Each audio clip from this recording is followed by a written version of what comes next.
by former U.S. Senator Mike Mansfield, Democrat, Montana. Mansfield will be speaking in the series of Landon Lectures on public issues. And for the first time in that series, a speaker has been asked to return. Senator Mansfield spoke in the series the first time around in 1969. Now, of course, he's back again today. And we see on the stage, as the dignitaries are arriving, former K-State President James McCain joining with former Governor Alf Landon and the other dignitaries for this return engagement of Senator Mansfield. Now to the stage, and K-State President Dr. Dwayne Walker. Landon Lecture at Kansas State University. Many in the audience will have class at 11:30, and for that reason we will interrupt questions that may be in progress about 11:20 or a few minutes before, so that all can leave at one time and make the next class, and those who choose to stay will be interrupted the least.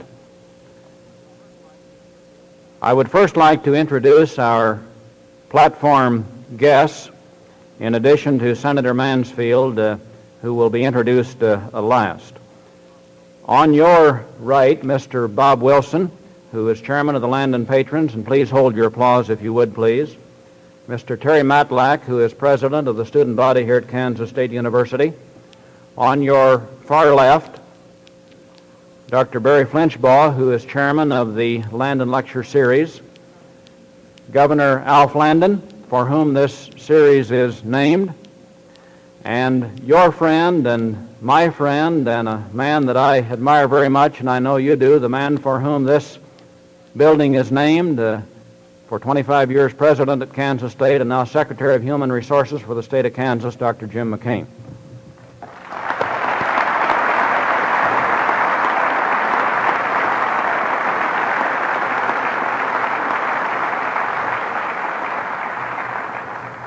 You know, I might say that a number of people have asked me in my time here at Kansas State if it isn't rather difficult to follow a man like Jim McCain.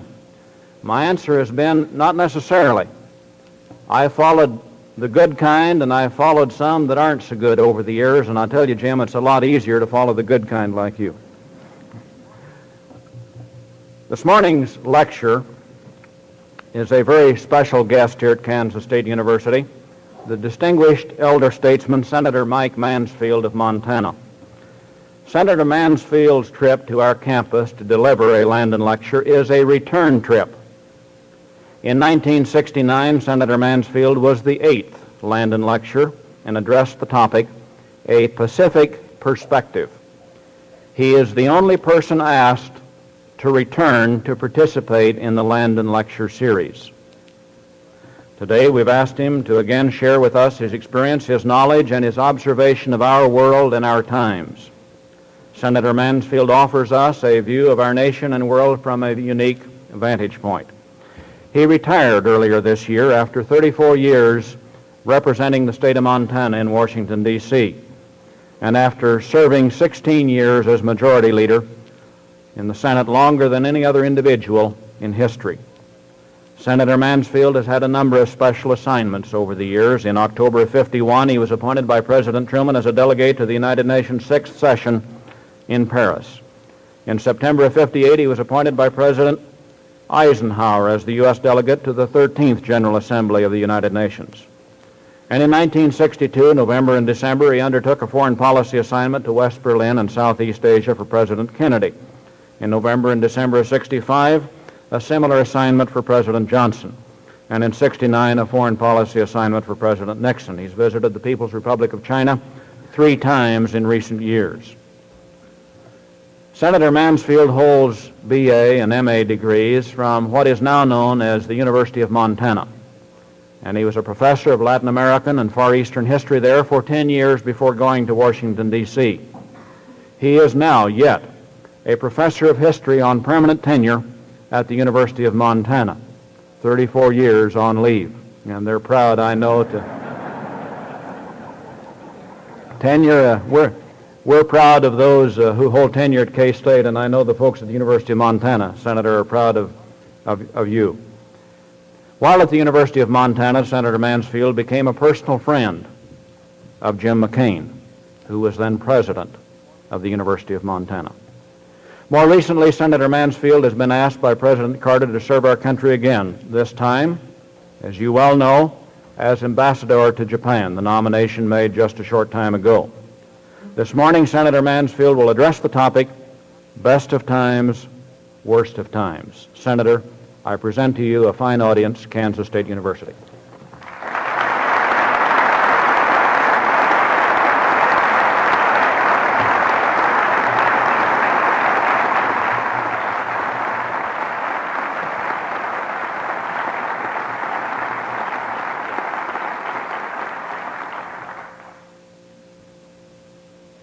Gawker, Governor Landon, my old friend and former boss, Jim McCain, ladies and gentlemen. Over the years, Europe has pulled the interests of this country in its direction. But ever since the founding of the Republic, Asia has pushed us in that direction. Unfortunately, Southeast Asia, along with Latin America, both seem to rank low on the totem pole of U.S. foreign policy. We talk about NATO, Africa in recent months, the Middle East, it seems perennially, the Soviet Union always, and all those areas get much more attention than do the two previously mentioned.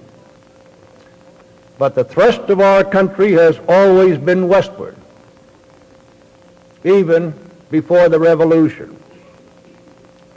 It meant the opening of new frontiers, the settling of Kansas, Montana, the Pacific Coast. It meant the opening of the China trade.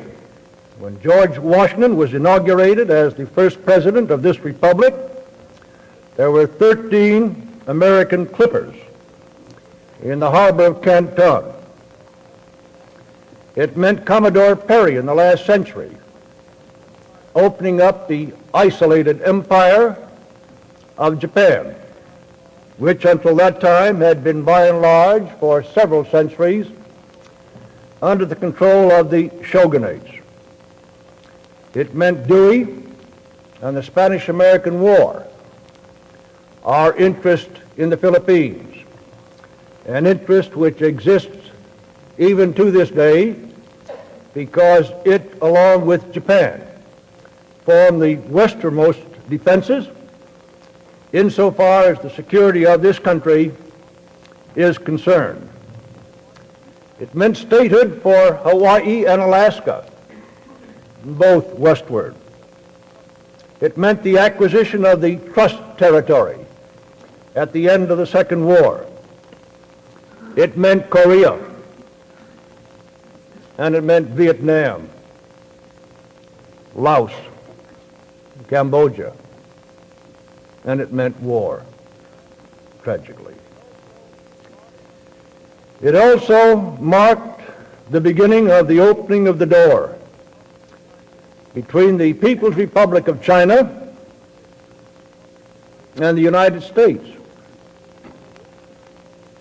It proved that policies are not always infallible, because one of the reasons we went into Indochina was to contain China.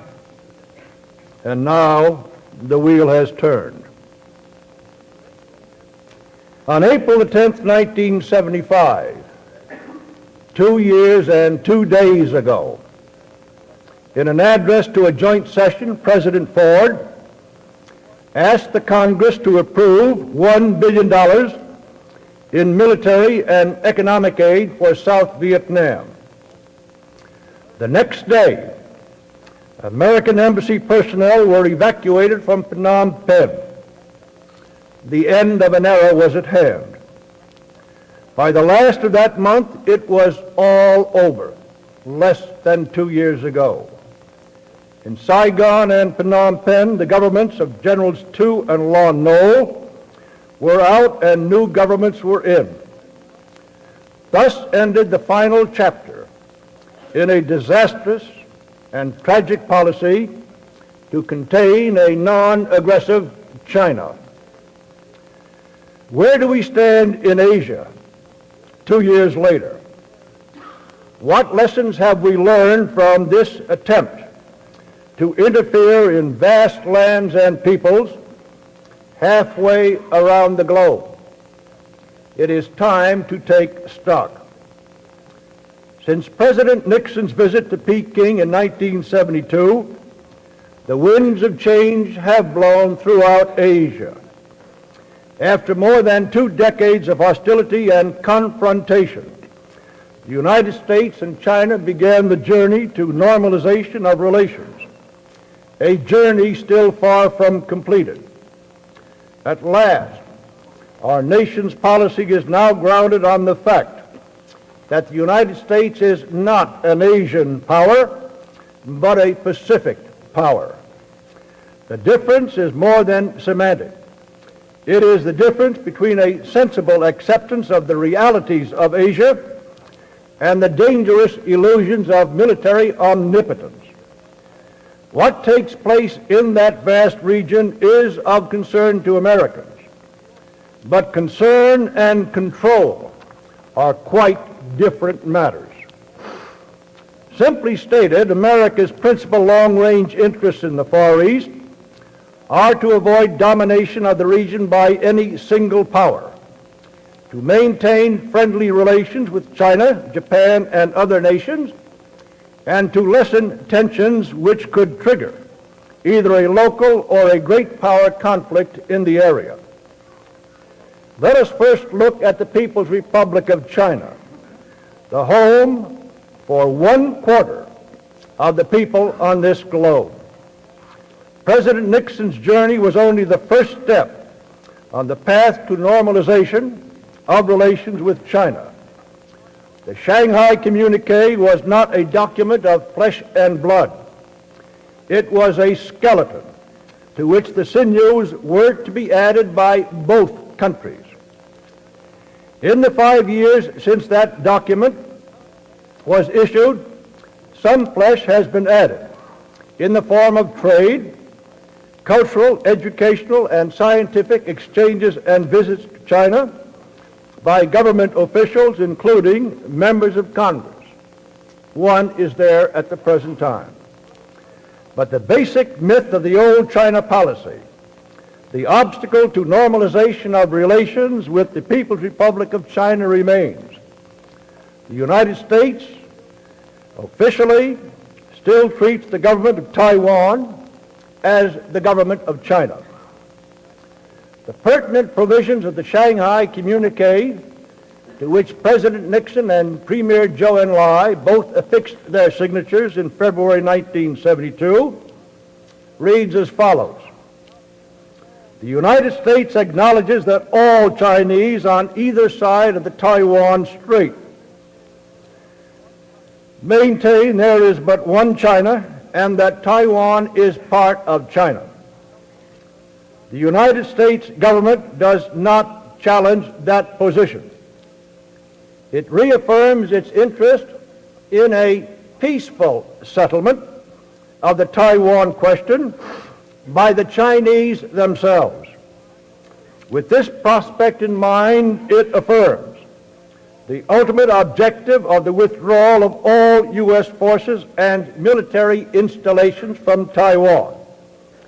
In the meantime, it will progressively reduce its forces and military installations on Taiwan as the tension in the area diminishes. I interpret the Shanghai Communique to mean that the United States recognized that the Chinese Civil War was over and that the eventual goal was full and formal normalization of relations between the People's Republic of China and the United States. So did former President Nixon, and so did Zhou Enlai. And so have former President Ford, and all indications point to the present administration following along the line to full normalization of relations between our two countries eventually.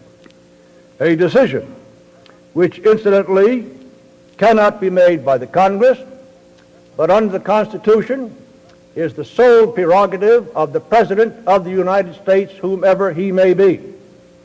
He has the right to recognize or to withdraw recognition.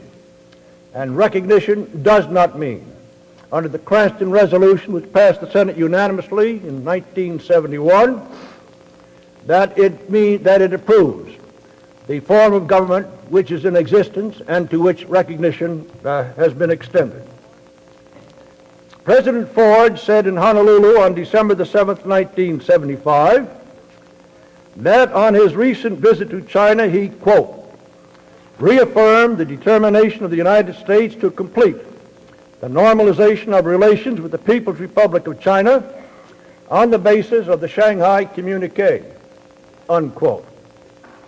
The Shanghai Communique stated that the U.S. would, quote, progressively reduce its forces and military installations on Taiwan as the tension in the area diminishes, end quote. With the end of the war in Indochina 2 years ago, tension in the area, which conceivably could have justified retention of United States forces on Taiwan, ended. But there are still approximately 1,500 American servicemen on that island, down from 10,000 in 1972. In addition to the regular forces, the U.S. maintains a military advisory mission to advise the Taiwan forces on how best to fight the forces of the People's Republic. We also continue to supply Taiwan with large quantities of weapons, $611 million worth over the last 4 years, much of that financed on long-term government credits. The last administration proposed to sell $182.5 million more in military equipment to Taiwan by the end of this fiscal year, and $43 million more on credit. Looking eastward, the partnership between the United States and Japan is the fundamental pillar of American policy in Asia. Japan and the United States are military partners. Japan's continued trust in the validity of the United States security commitment is essential to the maintenance of stability throughout the region, because a Japan embarked in search of security on its own by way of a major military expansion would unsettle all of Asia. Japan is almost wholly dependent on foreign raw materials to supply its greatly expanded industrial plant. Asian memories of the greater East Asia co-prosperity sphere are still not forgotten. There have been pressures from the Pentagon for Japan to expand its military forces. I urge the greatest caution in pushing Japan in such a direction. There ought not to be grounds for Japan to have to doubt the U.S. security guarantee, and no compelling reasons for the Japanese to make a significant change in their defense policy. Any other course, in my judgment, is playing with fire in the Western Pacific. I was deeply concerned about the fallout from the Lockheed affair on U.S.-Japan relations. This episode and other examples of payoffs in shady American business deals abroad demonstrates the need for reforms inside this nation and an international code of business ethics. This is an appropriate problem for the United Nations, if it will, to tackle. Both buying and selling nations should unite to seek a remedy to cure the dry rot which now afflicts international business dealings. As to the present situation, it was in the interest of all concerned that American and Japanese officials handled the problem in such a manner as to minimize the adverse impact on our relationship. Maintenance of a close relation with Japan should continue to have the highest priority in U.S. policy toward Asia. Korea, the last remnant of the failure of U.S. policy in Asia, is a time bomb which must be diffused. The United States' objective should be to bring about a settlement between the two Koreas and, in the interim, to ease tensions and lessen the possibility for a resumption of hostilities. U.S. policy should not be hostage to any particular government in Korea or anywhere else for that matter. That lesson should have been learned finally in Vietnam and Cambodia, where two generals, Tu and Long Nol, became the tails that wagged the dog.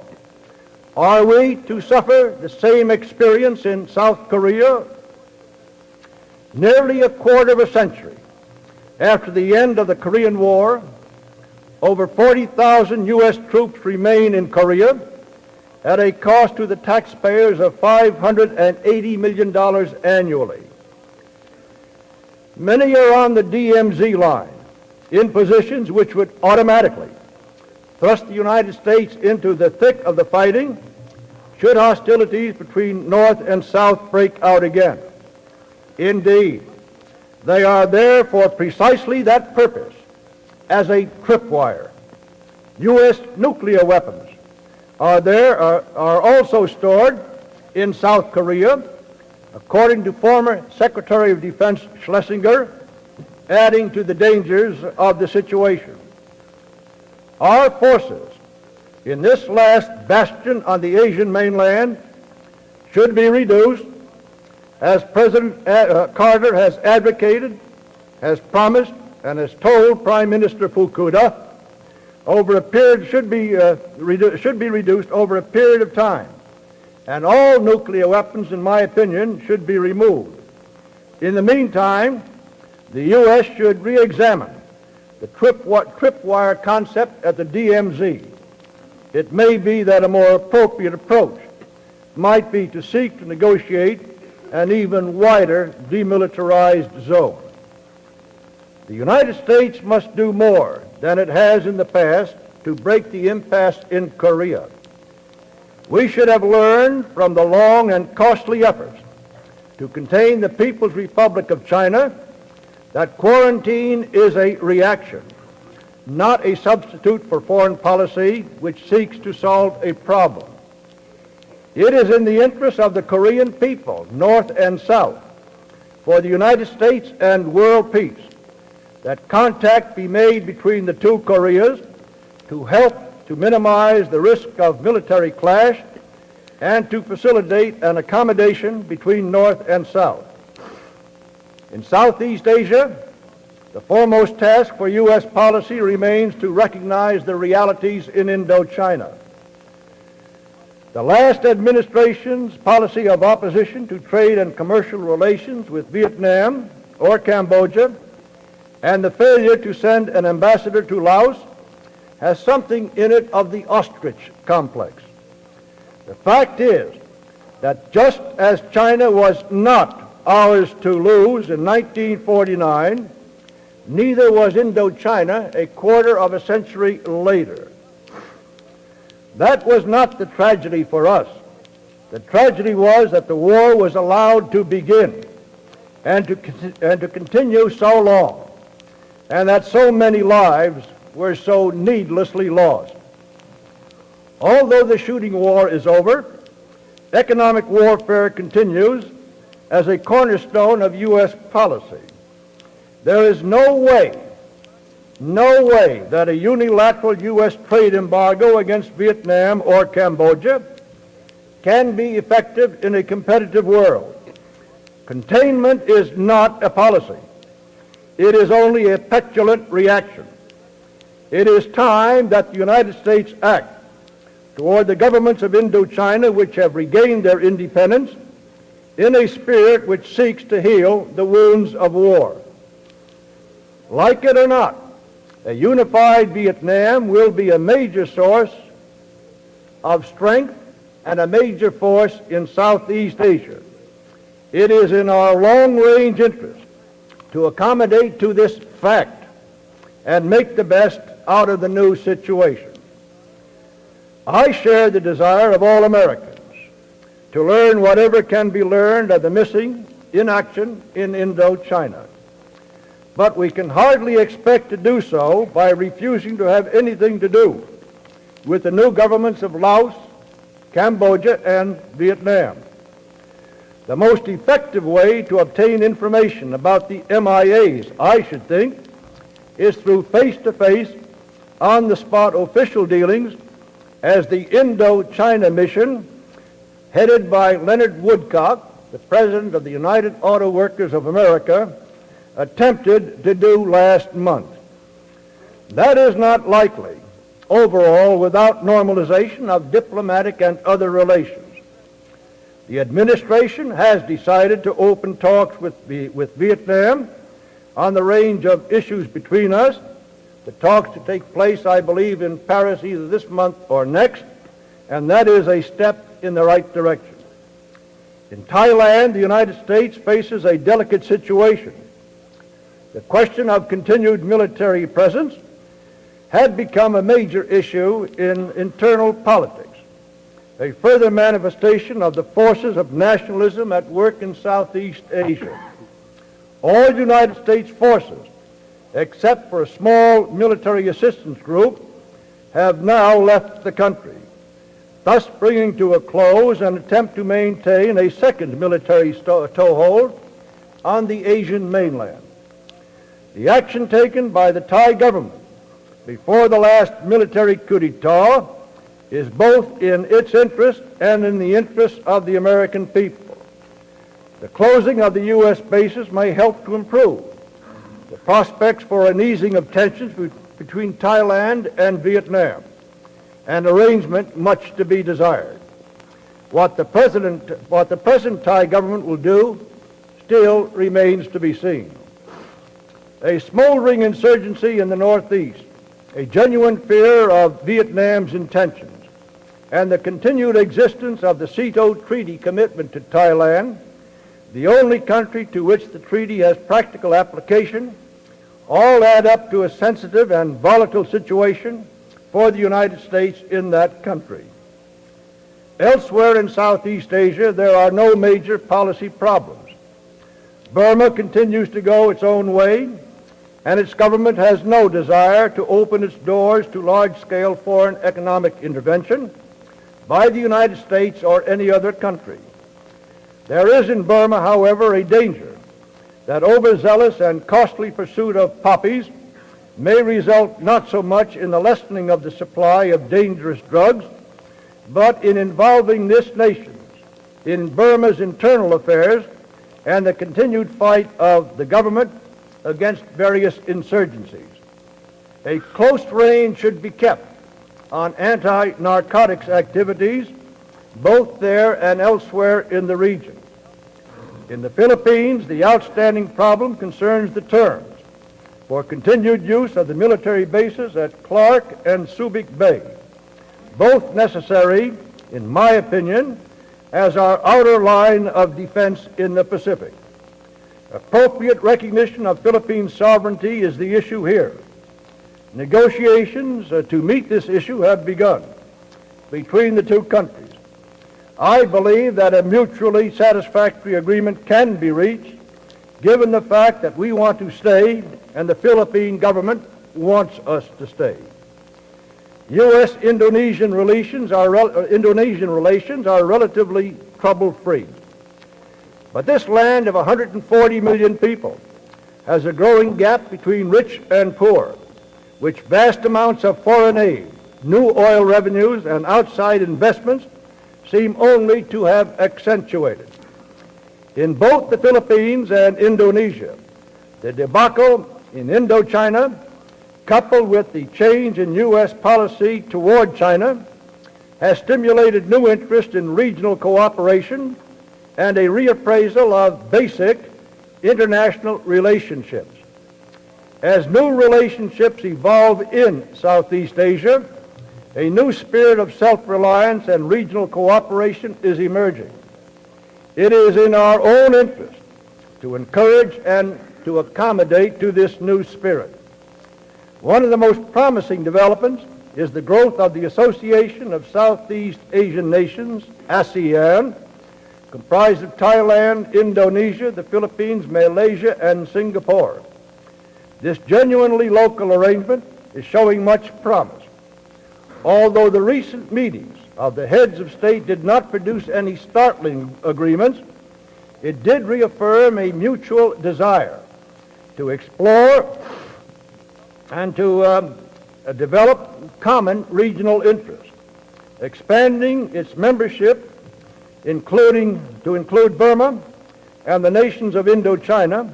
A future possibility would result in a region-wide organization of great potential for stability in that area. A regional zone of peace and freedom encompassing all the nations of Southeast Asia would be a giant step in that direction. Those who cannot remember the past are condemned to repeat it, Santayana wrote. The era of military adventure on the Asian mainland is over. As a result of Vietnam, Cambodia, and Laos, the American people now have a more realistic view of what, as a practical matter, we can and cannot do. They now know that it is not possible, or even desirable, to remake ancient cultures in our own image. There is a sober realization of the limits of America's resources and power. As was true of America in the past, the America of the future will be the beacon to the world, not because of its military might or foreign aid diplomacy, but because of what it stands for in furthering human aspirations for freedom and a better way of life for all people. America is not becoming isolationist. There is, in fact, a growing awareness.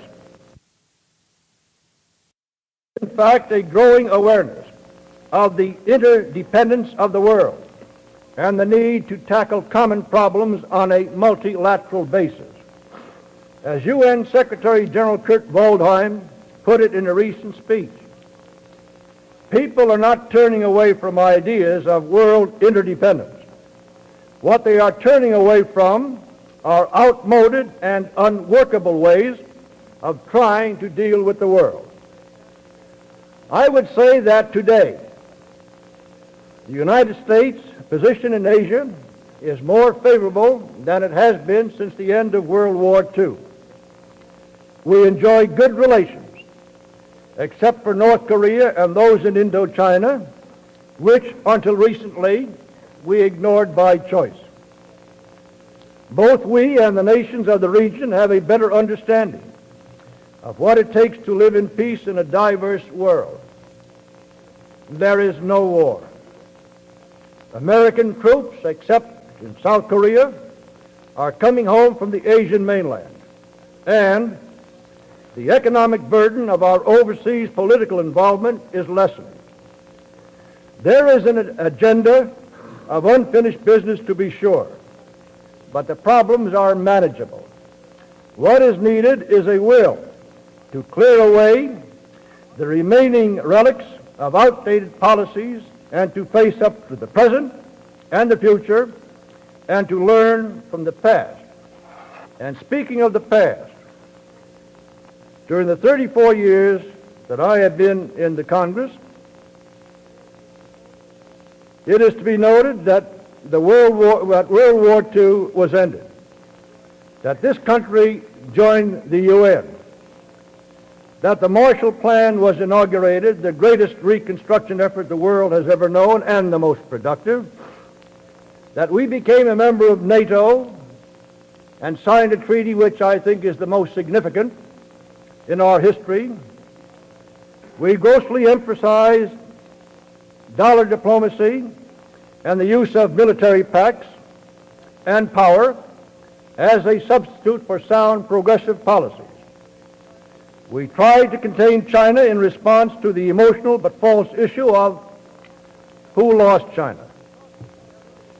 The McCarthy era was spawned, which did untold damage to this country. We faced up to the issue of equality for all our citizens. We fought a war in Korea. We became mesmerized by the pactomania, which controlled U.S. policy abroad for so long and was dependent on signing so many treaties that we lost track of them. And we fought an unwise and unnecessary and a tragic war in Vietnam. All this, and it is only a part of our history over the past 34 years. Retirements, I use the word advisedly in view of my recent appointment, are occasions for looking to the past and to the future. They are a time to take stock. Any time is an appropriate time for Americans to reflect on how well we as a people have lived up to the ideals of the Founding Fathers, what America stands for in the world today, and what kind of a world we want to leave to you, and what kind of a world you want to leave to your children. I would like to share with you some reflections on events of the last third of a century and how the future looks to me. Several years after our Constitution created the United States of America, Charles Dickens, referring to the events surrounding the French Revolution, wrote, "It has been the best of times and the worst of times." That is how I would describe the last third of the century for our country. When I took my seat in the House of Representatives, the nation's population was less than 135 million and largely rural. Today it is approaching 220 million and it is 78% urban. The exotic Buck Rogers devices in the science fiction magazines of that time, a quarter of a century ago, have become today's realities, along with their mixed potential for advancing human welfare and man's capacity to brutalize his fellow man. The frontiers of science have been pushed forward far more rapidly than has been man's capacity to learn, to live in harmony with nature and with his fellow man. In the years since, many resources have been channeled into social programs to help the poor, but America's cities deteriorate rapidly and steadily. Their livability for the poor, who cannot afford to escape, declines as the tax burden rises for those who must pay the bills for essential public services. Although there has been a virtual revolution in race relations since I came to Washington, that revolution is far from concluded. More money, more laws, and more government programs are not necessarily the answer. The basic need is to structure the social system in a more equitable fashion, to break the vicious circle of poverty, joblessness, and welfare. Whether one is born on the right or wrong side of the economic track is still too significant and controlling a factor in American life. With the coming of the mid-60s, the peace of the Eisenhower years, the bright promise of the Kennedy years faded in the haze of burning cities and in the elephant grass of Indochina. As both President Johnson and the Congress became increasingly absorbed by the Southeast Asian War, attention was distracted from problems here at home, with families torn apart as in the Civil War, with neighbor pitted against neighbor, and ultimately with the government house divided as well. Those aspects of this era seem to be forgotten. The ultimate cost of this tragedy, which took the lives of 56,000 Americans, wounded 305,000 more Americans, cost $150 billion up to this time, and drove tens of thousands of our young into exile, are incalculable. Public opposition mounted with the casualty list, culminating in the eruption on the campuses and in the streets following the administration's 1970 order for the invasion of Cambodia. Even the passage of the 26th Amendment, giving 18-year-olds the right to vote, an act long overdue for a nation which throughout its history had sent adolescents into battle, but not allowed them to have a voice in choosing those responsible for sending them, did little to pacify the anti-government attitudes of the young. Only an end to the discriminatory draft system brought a measure of relief.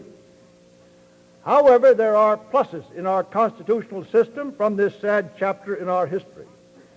For one, Congress, led by the Senate, began to resume its proper role as a somewhat equal partner with the President in the making of foreign policy. For the first time, Congress forced a president to end American involvement in a foreign war by use of its constitutional power over the purse strings. From a modest effort in 1969 to avoid U.S. involvement in the ground war in Laos, Congress steadily enacted a series of restrictions on President Nixon's authority to wage war in Southeast Asia, culminated in 1973 by prohibiting use of funds for any further American military involvement in Indochina. But even after that decisive step, a proxy war fed by American dollars continued for another 18 months, ending only in the final debacle in the fall of Phnom Penh and Saigon. What lessons have we learned from this sad chapter? Our nation is neither omnipotent nor are our resources unlimited. Yet executive branch officials were still too prone to intervene in the internal affairs of other nations.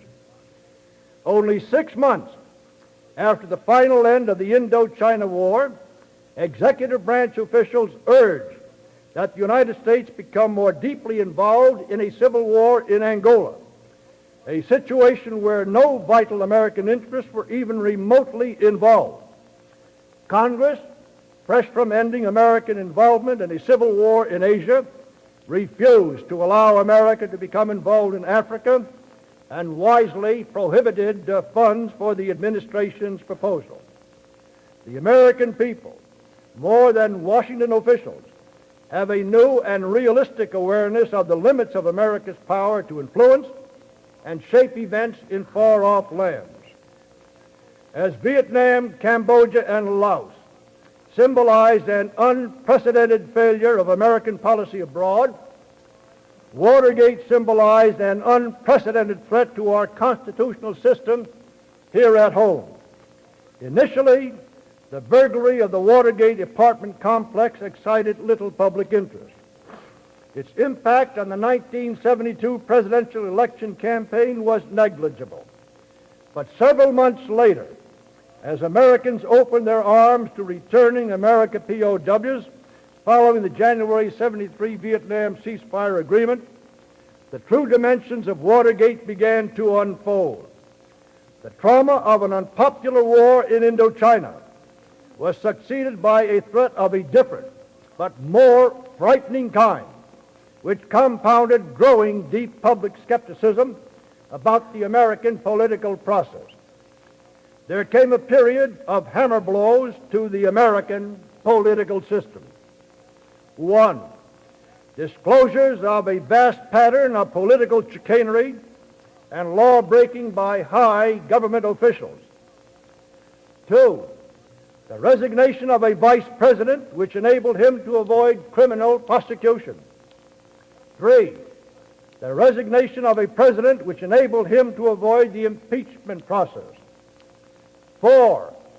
Revelations of widespread violations of the civil rights of American citizens by government agencies. 5. Gross misconduct by intelligence agencies in the name of national security. The outcome of these events, rather than being cause for despair, gives cause for renewed confidence. The inherent strength of our constitutional system has been revalidated. Watergate shows once more that the Founding Fathers did their work well, extremely well. The system they devised not only endures, but that system has been strengthened. Watergate, in its full meaning, was far more than a second-rate burglary, and as administration's press spokesman initially described it, it was an effort, one, to subvert our system of separation of powers, two, to make Congress and the courts impotent in dealing with executive crimes, three, to cripple our political process and the party system, four, to deceive the people through fraud and secrecy, five, to muzzle the press through intimidation, and six, to make a mockery of important guarantees in the Bill of Rights. In essence, Watergate was an attempt by the administration to put itself above the law. But as Henry Steele Commager said, in the end it was the law that imposed its magisterial authority upon the President.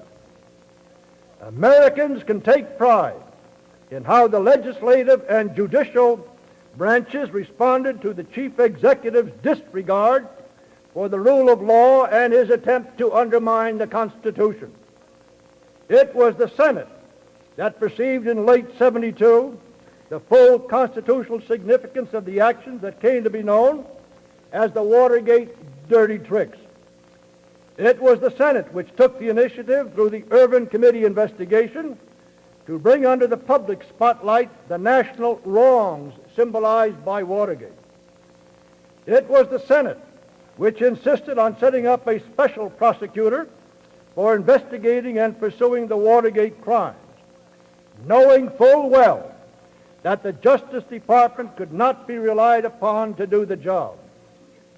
It was our independent judicial system, from the district court to the Supreme Court, which insisted on developing the truth, resisting efforts by the President to suppress evidence of criminal misconduct, and meting out justice in accordance with the evidence.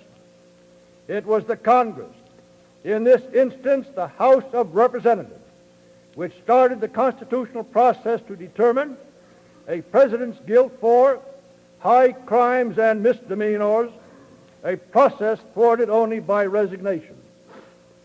Not only did the Congress, the courts, and the special prosecutor each do their job to protect and defend the Constitution in the Watergate affair, but the press also did its duty, doggedly pursuing the facts in the face of intimidating pressures from governmental institutions. Instead of a bloodletting for the vitality of our Constitution, Watergate gave it a transfusion. Notwithstanding the political turmoil of the last decade, a decade of war, political corruption at the highest levels, and a terrible recession, our democratic system is strong and it is healthy. I believe that recent generations, whose faith in government may have been momentarily shaken, have a strong desire to make self-government work.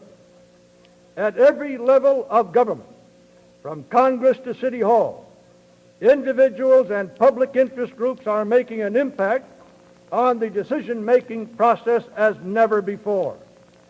They are proving that an individual can make an impact in our system and that an individual does count. Decisions being made by Congress, administrative agencies, and the courts reflect that fact. There is a large and unfinished agenda of business ahead for the Republic. Our attention has been distracted too long by fleeting crises which have left the nation's political leaders with too little time for reflection about where our country should be going and how to get there. It is not easy for individuals to throw off long-time habits or for governments to change outmoded policies. But daily living is a matter of constant decision-making, adapting to new situations and needs. So it must be with the government. Policies and institutions must be shaped to fit the needs of the future and not the past. If freedom is to survive and prosper in the world, mankind must do better at living and working together. More emphasis must be put on the common good and less on individual self-aggrandizement. A society in which men recognize no check upon their freedom, said Judge Learned Land, soon becomes a society where freedom is the possession of only a savage few. Democracy is a very demanding system, a difficult and fragile form of human activity at best. It is, Winston Churchill wrote, the worst form of government, except all those other forms that have been tried from time to time. The world's resources must be shared by 4 billion people today, and they are finite. It took from the beginning of mankind until about 1850 for the world's population to reach 1 billion. It took only 15 years for the total to increase from 3 to 4 billion. And we can expect that number to double by shortly after the turn of the century. This means that the world's supply of housing, food, clothing, and all the other essentials required to meet day-to-day human needs must be doubled, at least within the next quarter of a century. The nations of the world must learn to work together to meet this challenge and to solve the problems of recurring wars, pollution, and overexploitation of natural resources. Today, Americans and people everywhere are coming to understand the eternal truth that John Donne described. No man is an island, entire of the main. Never send to know for whom the bell tolls, it tolls for thee. Man is the only animal which kills its own kind, and his capacity for mass destruction grows far more rapidly than his capacity to live in peace in a diverse world. Mankind shares but 2 things in life, this globe and the future. Swords have not been beaten into plowshares.